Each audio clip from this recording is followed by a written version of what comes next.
मैं दीपक कुमार आप सभी को स्वागत करता हूं आपके अपने YouTube चैनल टीचिंग एक्सप्रेस पे। दोस्तों, मैं आज आपके लिए टॉपिक लेकर आया हूं भारतीय राष्ट्रीय कांग्रेस। ये टॉपिक जो है इसमें बीपीएससी एग्जाम, रेलवे एग्जाम और बहुत सारे गवर्नमेंट के कॉम्पिटिटिव एग्जाम में इससे भर भर के क्वेश्चन पूछे जाते हैं। और जितने भी आज टॉपिक पे मैं डिस्कस करूंगा उस पर बहुत से क्वेश्चन बहुत सारे एग्जाम में आए हुए हैं जो आप सभी दोस्तों के लिए बहुत ही उपयोगी रहने वाला है। इसलिए मैं इस भारतीय राष्ट्रीय कांग्रेस के बारे में बताना जा रहा हूं।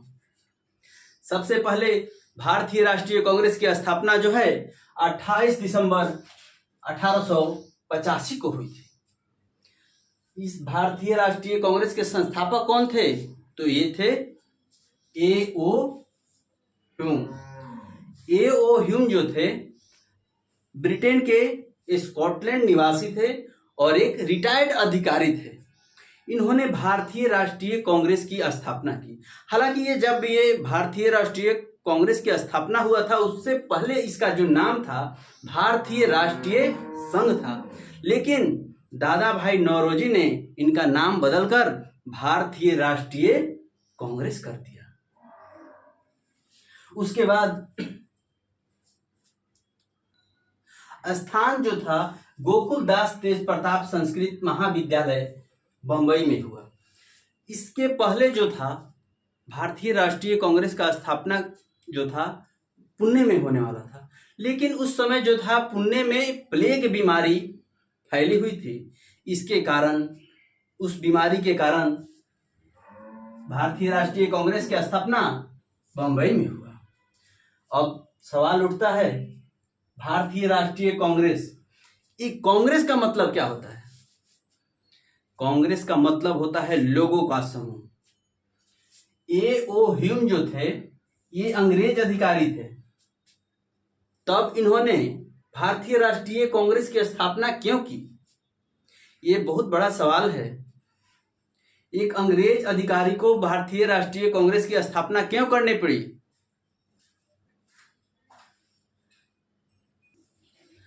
भारत में जगह जगह पर अंग्रेजों का विद्रोह हुआ करता था और हर एक विद्रोह को दबाने के लिए उनको काफी कठिनाइयों को सामना करना पड़ता था। तब उन्होंने सोचा कि एक मांग पत्र के माध्यम से मैं एक संघ का स्थापना कर रहा हूं। उस मांग पत्र के माध्यम से मैं सभी कार्यों को निपटारा करूंगा। यह एक सुरक्षा घेरा के रूप में इन्होंने इस्तेमाल करने की कोशिश की थी, लेकिन उन्हें ये पता नहीं था कि ये जो भारतीय राष्ट्रीय कांग्रेस का हम स्थापना करने जा रहे हैं ये जो है एक भारत के सबसे बड़ी पार्टी के रूप में भारत में वर्षों तक शासन करेगी।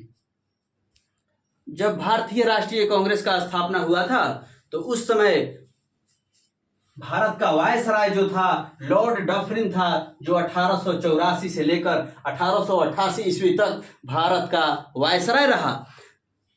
अब देखिए भारतीय राष्ट्रीय कांग्रेस की स्थापना तो हो गई, लेकिन विभिन्न लोगों ने जब कोई नया चीज होता है तो कोई किसी का आलोचना करता है, तरह तरह की बातें बोलता है, लेकिन जो लोग स्थापना करते हैं अपने कार्यों में लगे रहते हैं, लोगों की आलोचनाओं पर ध्यान नहीं देते हैं। उन्होंने अपना काम आगे की ओर जारी रखा और इसी दौरान डफरिन ने कहा कि कांग्रेस जो है सूक्ष्मदर्शी अल्पसंख्यकों की संख्या का नेतृत्व करता है।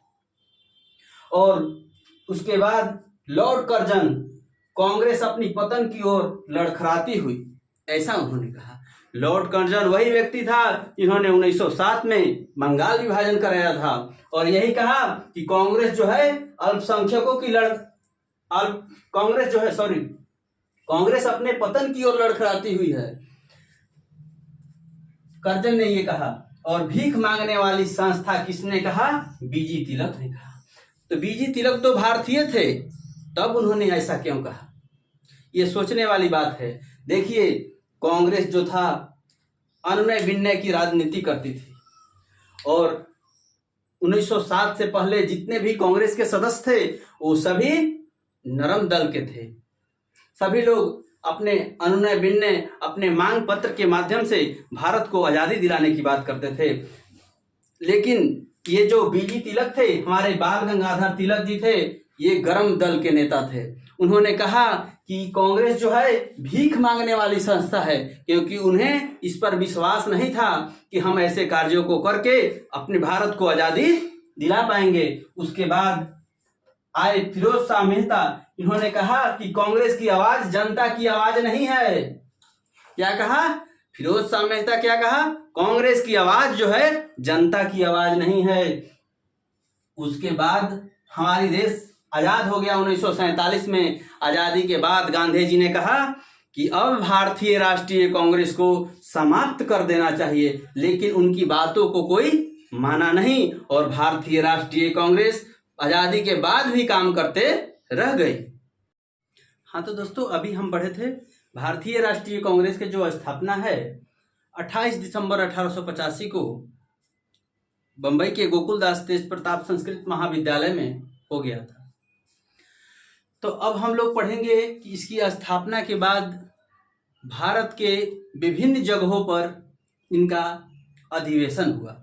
अधिवेशन का कराने का इनका खास मतलब था कि मैं भारत के अधिक से अधिक लोगों को भारतीय राष्ट्रीय कांग्रेस से जोड़ना था। तो इसके तहत सबसे पहली बार अधिवेशन तो हुआ बंबई में। तो उसके अध्यक्ष कौन बने? उसके अध्यक्ष बने डब्ल्यू.सी. बनर्जी। डब्ल्यू.सी. बनर्जी अध्यक्ष बने। तो उस समय सचिव जो थे ए.ओ. ह्यूम बने, जो भारतीय राष्ट्रीय कांग्रेस के संस्थापक सदस्य थे या स्थापना किए थे। तो जब स्थापना हुआ, जब पहला अधिवेशन हुआ, तो उस समय सदस्यों की संख्या कितनी थी? तो 72। आज तक बहुत सारा एग्जाम में ये पूछा था कि भारतीय राष्ट्रीय कांग्रेस की जब स्थापना हुई तो उसमें कितने सदस्यों ने भाग लिया था? तो उसका उत्तर होगा 72। और कितने मुस्लिम सदस्यों ने भाग लिया था? तो 2। देखिए दोस्तों, उसमें 72 में 2 मुस्लिम सदस्य थे।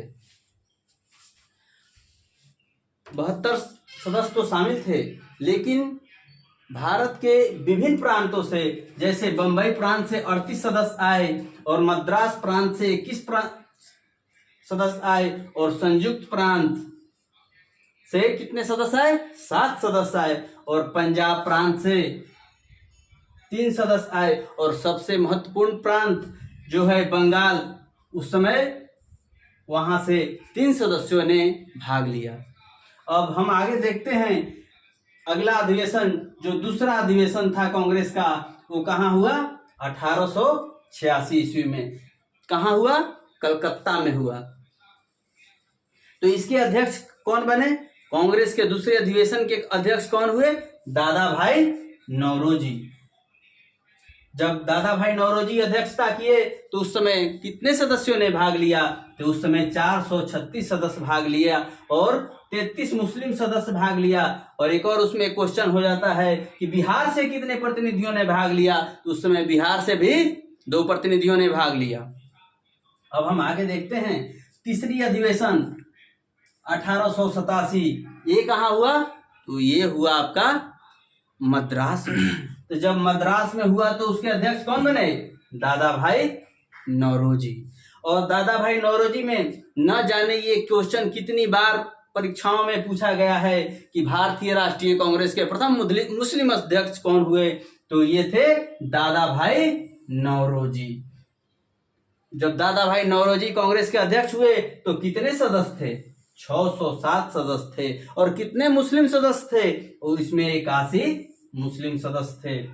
देखिए, अब जब यहाँ मुस्लिम की बात आई है तो यहाँ एक और ध्यान देने वाली बात है कि सबसे पहले कौन जो अध्यक्ष बने? डब्ल्यू.सी. बनर्जी। ये थे हिंदू, ये थे हिंदू। और दूसरे जो अध्यक्ष बने ये कौन थे? पारसी। और तीसरे अध्यक्ष बने वो थे मुस्लिम।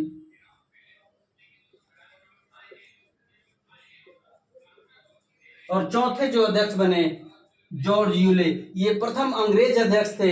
ये क्या थे? तो ये थे ईसाई।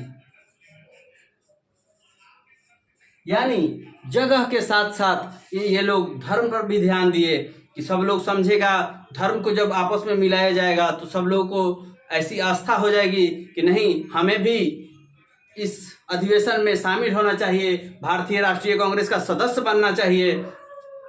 तो इस तरह का काम किया गया था। हिंदू को बनाया गया, पारसी का बनाया गया। ये भी क्वेश्चन पूछता है कि प्रथम पारसी अध्यक्ष कौन हुए, तो हमें बताना है दादा भाई नौरोजी हुए। प्रथम मुस्लिम अध्यक्ष कौन हुए, तो हमें बताना है बदरुद्दीन तवज्जी हुए। और प्रथम ईसाई अध्यक्ष जो जॉर्ज यूले हुए। और प्रथम अंग्रेज अध्यक्ष का भी बात आता है तो हम बताते हैं प्रथम अंग्रेज अध्यक्ष जो था जॉर्ज यूले हुए। और यूले जो थे ये ईसाई थे। और जब ये अध्यक्ष हुए तब इसमें सदस्यों की संख्या 1248 हुआ करती थी। और उस समय मुस्लिम सदस्यों की संख्या 221 थी। कितनी थी मुस्लिम सदस्य? 221। और टोटल सदस्य कितने थे? 1248। थैंक यू सो मच दोस्तों। अगर आप हमारे चैनल पे नए हैं तो हमारे चैनल को सब्सक्राइब कीजिए, लाइक कीजिए और कमेंट कीजिए। Thank you so much.